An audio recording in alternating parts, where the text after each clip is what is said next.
കർത്താവായ യേശുക്രിസ്തുവിൻ്റെ നാമത്തിൽ നിങ്ങളേവരെയും വീണ്ടും ഈ ബൈബിൾ സ്റ്റഡീസിലേക്ക് സ്വാഗതം ചെയ്യുന്നു. നമ്മൾ ഡിസ്പെൻസേഷനെ പറ്റി അല്ലെങ്കിൽ വിവിധ കാലങ്ങളിൽ ദൈവം അനുവദിച്ച വിവിധ രക്ഷാവ്യവസ്ഥകളെക്കുറിച്ചാണ് ഇപ്പോൾ പഠിച്ചുകൊണ്ടിരിക്കുന്നത്. ഇതിൽ 5ാമത്തെ ഡിസ്പെൻസേഷനായ ദൈവകൃപയുടെ ഡിസ്പെൻസേഷനെ പറ്റിയാണ് കഴിഞ്ഞ ക്ലാസ്സിൽ നമ്മൾ മനസ്സിലാക്കിയത്. ഇത് അപ്പസ്തോല പ്രവൃത്തികൾ 9-ാം അധ്യായത്തിൽ കർത്താവ് പൗലോസിന് പ്രത്യക്ഷപ്പെട്ടതോടുകൂടി ആരംഭിച്ചതും റാപ്ചർ എന്ന ഗ്രേറ്റ് ഈവൻ്റോടെ അവസാനിക്കുന്നതുമാണെന്ന് നമ്മൾ മനസ്സിലാക്കി. അങ്ങനെ ലോകത്തെ വിറപ്പിച്ചുകൊണ്ട് റാപ്ചർ നടന്നു കഴിഞ്ഞാൽ ഇന്ന് ജെറുസലേമിൽ യേശുക്രിസ്തുവാണ് മെശിഹ എന്ന് തിരിച്ചറിയുകയും ദൈവരാജ്യം വരുന്നു എന്ന് പ്രസംഗിച്ചു തുടങ്ങുകയും ചെയ്തവരിൽ 144,000 യഹൂദ പുരുഷന്മാരെ പരിശുദ്ധാത്മാവിനാൽ ശക്തി ധരിപ്പിച്ചുകൊണ്ട് വീണ്ടും അവരുടെ പോസ്റ്റ്പോൺ ചെയ്യപ്പെട്ട ആ ദൈവരാജ്യ പദ്ധതി പുനരാരംഭിക്കും.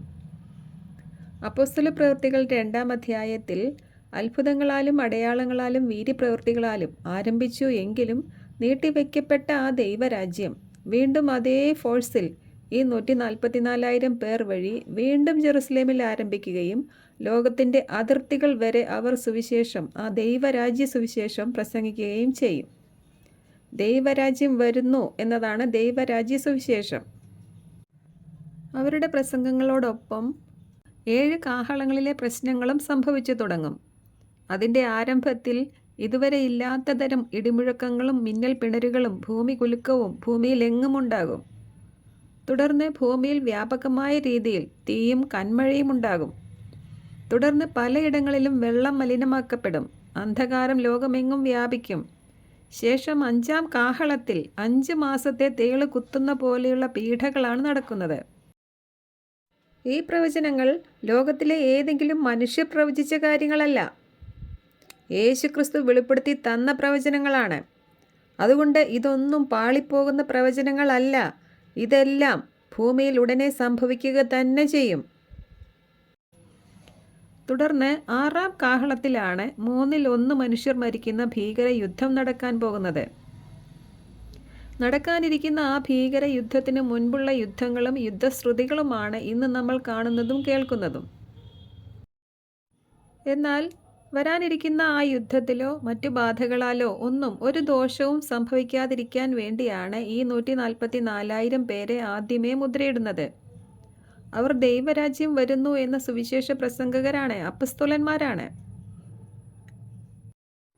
അങ്ങനെ 6-ാം കാഹളത്തിലെ ഈ ഭീകര യുദ്ധത്തിന് ശേഷം ഇസ്രയേൽ ജയിക്കുകയും അവർ ജെറുസലേം ദേവാലയം അവിടെ പണിയുകയും ചെയ്യും. ആ ദേവാലയ മുറ്റത്തേക്കാണ് 2 സാക്ഷികൾ അവരുടെ പ്രവചന മുന്നറിയിപ്പുകളുമായി എത്തുന്നത്. അപ്പോഴാണ് 7 വർഷ മഹോപദ്രവ കാലം ആരംഭിക്കുന്നത്. അതായത് 6-ാം കാഹളത്തിലെ 3ാമത്തെ സംഭവമാണത്. ഇതെല്ലാം നമ്മൾ വെളിപ്പാട് പുസ്തക പഠന ക്ലാസ്സുകളിൽ ഡീറ്റെയിൽ ആയി പഠിച്ചതുകൊണ്ട് ഇപ്പോൾ പെട്ടെന്നങ്ങ് പറഞ്ഞു പോവുകയാണ്. അങ്ങനെ 7 വർഷത്തിൻ്റെ മിഡ് പോയിൻ്റ് ആകുമ്പോൾ 2 സാക്ഷികൾ കൊല്ലപ്പെടും. പണ്ട് പ്രവാചകന്മാരെയും കർത്താവിനെയും അപ്പസ്തോലന്മാരെയും കൊല്ലാൻ ഏൽപ്പിച്ചു കൊടുത്തതുപോലെ തന്നെ യഹൂദർ ഇവരെയും കൊല്ലാൻ ഏൽപ്പിച്ചു കൊടുക്കും. അതായത് ഈ സമയമാകുമ്പോഴേക്ക് പണ്ടത്തെ പോലെ തന്നെ 144,000 സുവിശേഷ പ്രസംഗകരായ ആ അപ്പസ്തോലന്മാരെ യഹൂദരിൽ ഭൂരിപക്ഷവും തിരസ്കരിച്ചിട്ടുണ്ടാവും. എന്നാൽ അവർ മുദ്രയിടപ്പെട്ടവർ ആയതുകൊണ്ട് അവരെ കൊല്ലാൻ കഴിയുകയില്ല. എന്നാൽ 2 സാക്ഷികളെ അവർ കൊല്ലാൻ ഏൽപ്പിച്ചു കൊടുക്കുകയും ആൻറ്റി ക്രൈസ്റ്റ് ആകാൻ പോകുന്നവൻ അവരെ കൊല്ലുകയും ചെയ്യും. ഇതോടെയാണ് ദൈവക്രോധത്തിൻ്റെ അവസാന 3.5 വർഷങ്ങൾ അവരുടെ മേൽ വരാൻ പോകുന്നത്. ഇതിൻ്റെ ഇടയിൽ വിശ്വസിച്ചവരായ യഹൂദരിൽ കുറേ പേർ അവിടെ നിന്നും ഓടി രക്ഷപ്പെട്ടിട്ടുണ്ടാകും. അവർക്ക് 3.5 വർഷം ദൈവത്താൽ സംരക്ഷണം ലഭിക്കുകയും ചെയ്യും. എന്നാൽ 2000 വർഷങ്ങൾക്ക് മുൻപേ മുന്നറിയിപ്പ് കൊടുത്തിട്ടും വീണ്ടും 144,000 പേരും 2 സാക്ഷികളും മുന്നറിയിപ്പ് കൊടുത്തിട്ടും ഓടി രക്ഷപ്പെടാതെ അവിടെ നിന്നവർക്ക്, അവിടെ ശേഷിച്ചവർക്ക് ഇനി രക്ഷപ്പെടണമെങ്കിൽ ക്രിസ്തുവിലുള്ള വിശ്വാസം ഏറ്റുപറഞ്ഞ് രക്തസാക്ഷികളാകണം. അവരാണ് വെളിപ്പാട് പുസ്തകത്തിൻ്റെ 14-ാം അധ്യായത്തിൽ രക്തസാക്ഷികളാകുന്നത്. വിതയോടും കൊയ്ത്തിനോടുമൊക്കെ കർത്താവ് ദൈവരാജ്യത്തെ ഉപമിച്ചത് ഓർക്കുക.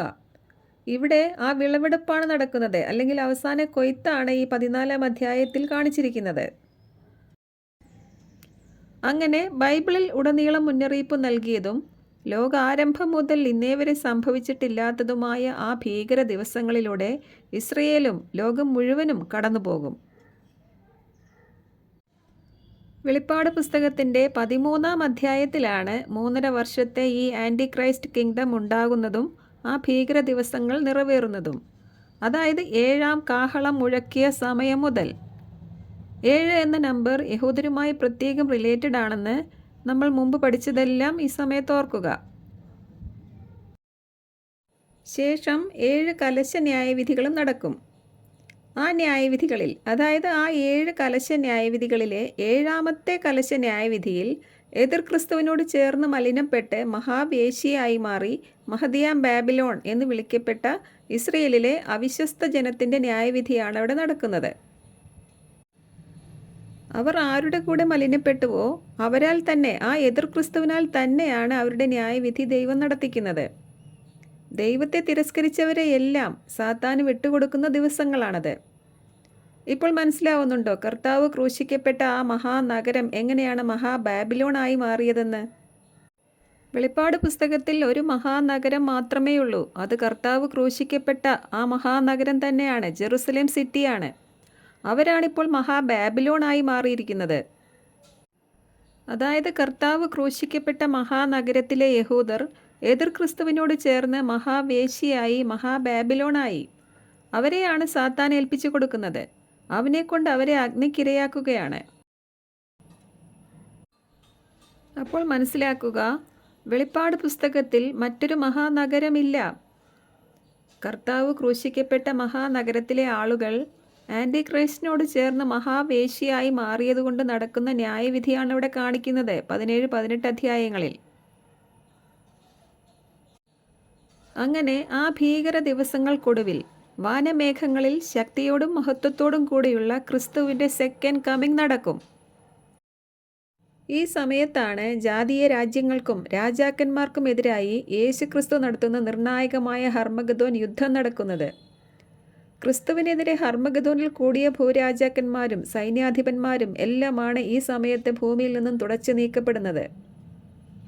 സാത്താനെ 1000 വർഷത്തേക്ക് ബന്ധനത്തിലുമാക്കും. തുടർന്ന് 1000 വർഷത്തെ ദൈവരാജ്യം സ്ഥാപിക്കും. അപ്പോഴാണ് 7-ാമത്തെ ഡിസ്പെൻസേഷൻ ആരംഭിക്കുന്നത്.